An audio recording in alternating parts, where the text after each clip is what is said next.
Welcome to Donmar TV News Channel.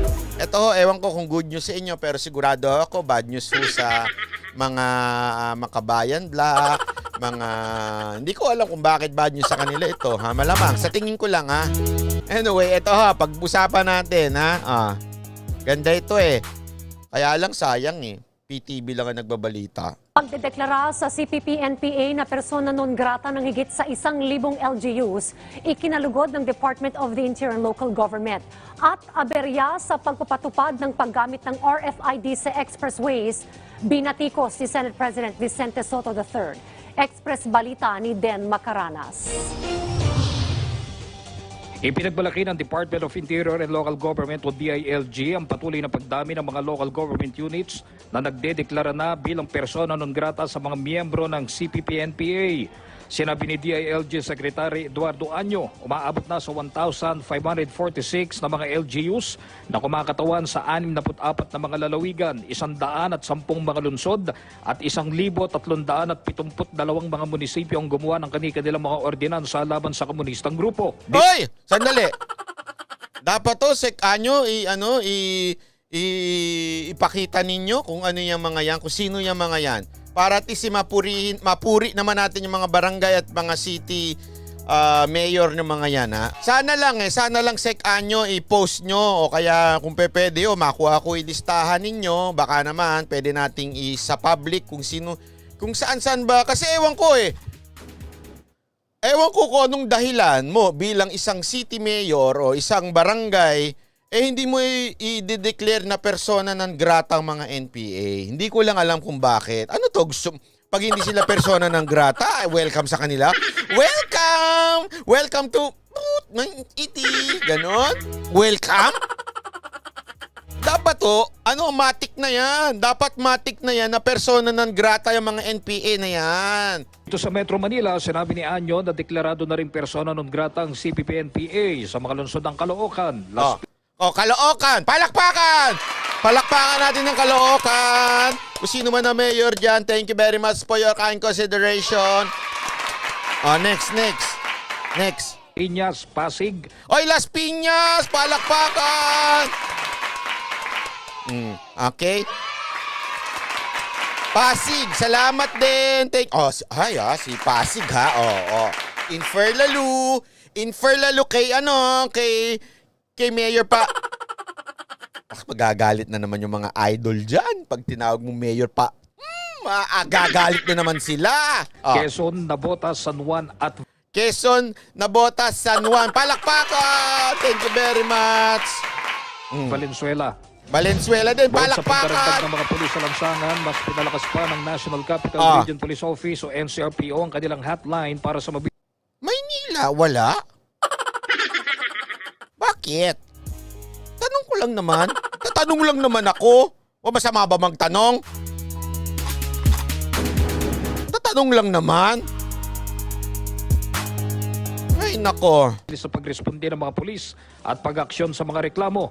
Ipiniliwanag ni NCRPO Director Brigadier General Vicente Danao, nagdagdag na sila ng mga operator na tatanggap ng mga sumbong at reklamo 24 oras sa NCRPO hotlines na 0915-888-8181 at 0999-901-8181. Ipiniliwanag pa ni Danao na hindi lamang mga kriminal ang pwedeng isumbong sa nasabing mga hotline, kundi maging ang mga pulis sa Metro Manila na gumagawa ng iligal at kalokohan. Tinawag na isang malaking kalokohan ni Senate President Tito Soto ang Ay, kalokohan. Speaking of kalokohan. Next. Eto, pagkatapos na hindi daw dineklara sa ibang yung lugar yung NPA, ano naman ang next na balita? Ito naman daw, kalokohan, sabi ni Senator Tito Soto. Senator Tito! Wala lang, gusto ko lang tawagin yung pangalan ninyo. Gamit ang Radio Frequency Identification o RFID sa mga expressways nang walang kaukulang pagsasaayos sa sistema nito. Sinabi ni Soto na alam niya ang pakiramdam ng mga motoristang nagdurusa sa mahabang pila sa mga toll booth dahil siya mismo ang nagmamaneho ng kanyang sasakyan. Wait, alam niyo ba totoo yan? Promise. Totoo yan. Siya talaga lang ang nagmamaneho ng sarili niya sasakyan. Wala din siyang bodyguard. Promise, kahit Senate President siya, at saka naiinis din siya dun sa mga wang Ganon. Nakatakdang ipatawag sa Senado si Transportation Secretary Arthur Tugade para pagpaliwanagin sa aberyang dinaranas ng mga motorista dahil sa palyadong sistema ng RFID, lalo na sa North Luzon Expressway. Sisimulan na ng Department of Justice o DOJ Ayun, okay. So, ito lang ang gusto kong sabihin patungkol po dito. Alam nyo kasi, idol natin yan si Sec Tugade. Ano rin ako TDS din ako. Tugade diehard supporter. Palakpakan. Diba sabi kasi yan ni Thinking Pugok. Pag may idol kang iba, kunwari, naging idol mo ina-admire mo si Cayetano, CDS ka na. Ganyan mag-isip si Thinking Pugok. So ngayon, ina-admire ko rin si Tugade. As in, yan ang isa sa akin sa secretary siya ang number 1 sa akin, si Tugade. So, TDS na rin ako. According to the Dictionary of Thinking Pugok, na pagka may ina-admire kang official, ano ka na, meron ka ng diehard supporter ka na rin. Ganon sa kanyang diksyonaryo. Okay?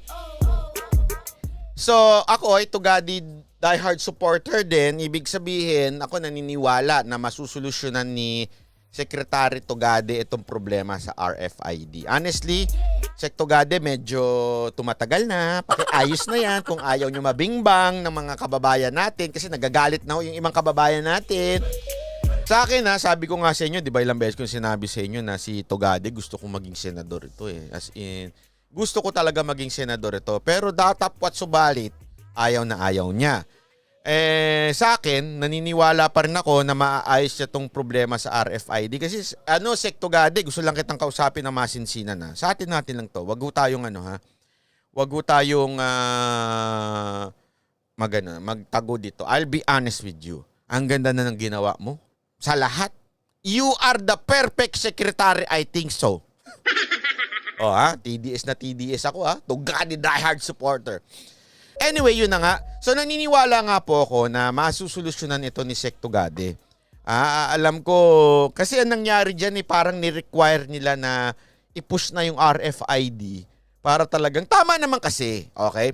Balik tayo sa usapin na yan Tama naman po kasi talaga. Dapat talagang cashless.